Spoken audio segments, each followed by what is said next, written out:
It can be easier to raise finance for franchising as opposed to being a standalone startup business, but it does depend what franchise you're going into.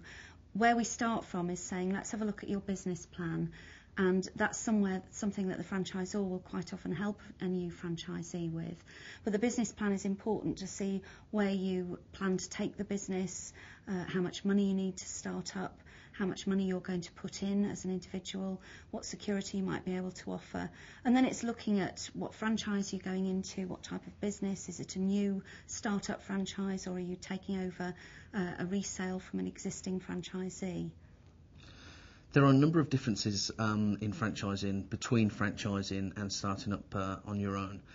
First of all, it's widely recognised that starting up your own business without any help of a franchise or something like that has far more risks, because you don't have experience or help or support. So really, you're starting up on your own and learning about the difficulties as you encounter them.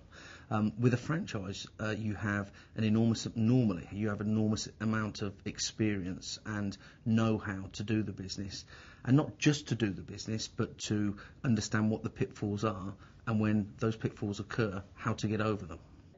The advantage of franchising opposed to starting up a new business yourself is that you're going to have the backup and the support of a franchisor, and it's a tried and tested formula that, the mistakes have been made in the past, therefore there's less of a risk for yourself, and you're likely to waste a lot of money on a business startup by trying things that probably won't work.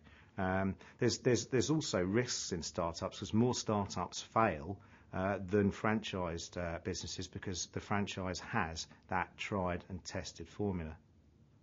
I think the success rate in franchising, in fact, I know that in that West survey showed that 90% of startup franchises succeed in the first 3 years.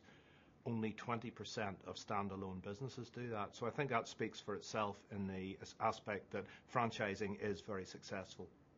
I think if we're looking at the differences between franchising and starting a standalone small business, some of the advantages and disadvantages we've talked about already are relevant there.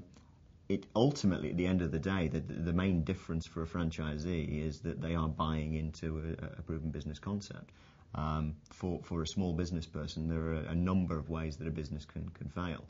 And in terms of success versus failure rates, the failure rates for standalone small businesses are horrific. You're talking about potentially 90% of small businesses that go to the wall. For franchising, the numbers are almost opposed, in sort of over 90% of franchisees being successful. I think one of the greatest things is the fact that someone can come into our business and they can look around and say, well, whatever problem I've got someone somewhere I can call, whether that's head office, because we've got people in all those different areas of support, whether it's technical support, HR, IT, sales and marketing, operations. They can talk to people, but they've also got a network of franchisees around them. So even though you're a local business, you're actually part of a large business, and you can play that to your marketplace how you like. You are a local business, but a national company.